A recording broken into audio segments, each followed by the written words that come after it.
Boa tarde, meu nome é Carlos Eduardo e eu vou falar sobre espaço aéreo e extra-atmosférico. A disciplina jurídica do espaço aéreo é bem mais recente do que a regulamentação dos oceanos. Ao contrário desta, não está baseada essencialmente em práticas costumeiras antigas, posteriormente positivadas em documentos escritos, mas antes em tratados internacionais. O primeiro tratado de utilização do espaço aéreo foi a Convenção de Paris de 1919. O espaço aéreo de um país corresponde em sentido horizontal à soma do seu território com águas sujeitas à sua soberania.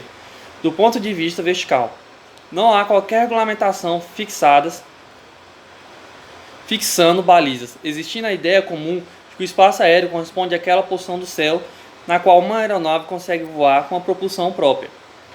Por exclusão, quando a aeronave não conseguir mais sustentar voo de maneira autônoma, estaremos diante do espaço extra-atmosférico, cujo regime jurídico é distinto daquele aplicável ao espaço aéreo. Embora tenham sido firmados acordos internacionais sobre a matéria em Paris de 1919, Havana 1928 e Varsóvia, ano de 1929, é a Convenção de Chicago de 1944 que fixa atualmente seus regramentos mais importantes, além de confirmar o antigo princípio da soberania plena e irrestrita do Estado sobre o seu espaço aéreo. A Convenção de Chicago prevê ainda o chamado Regime das Cinco Liberdades, aplicável ao tráfego aéreo internacional. A primeira delas é a ordem técnica e diz respeito à liberdade de sobrevoo, consistente na permissão reconhecida às aeronaves de um Estado de transpor o espaço aéreo para o outro, sem a necessidade de efetuar escalas. Assim, as aeronaves dos Estados-partes poderiam sobrevoar o território de outro Estado-parte, sem que sejam obrigadas a ali pousar compulsoriamente e sem necessidade de obtenção da licença prévia.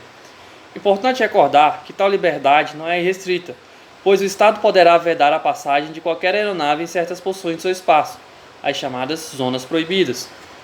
Existe ainda a liberdade de efetuar escalas, caracterizadas pela possibilidade das aeronaves estrangeiras em trânsito pelo espaço aéreo do Estado ali pousar quando alguma razão de ordem técnica tornar o pouso indispensável, como seria o caso de um reabastecimento ou de uma emergência a bordo.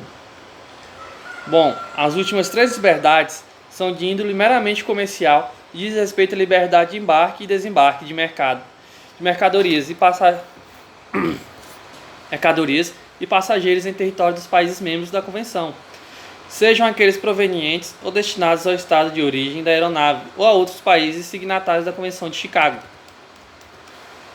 Para o exercício da liberdade de sobrevoo e escalas, a doutrina diverge quanto à necessidade ou não da assinatura de acordos bilaterais entre os países, havendo quem defenda que estas operam de maneira automática para os países componentes da Convenção de Chicago.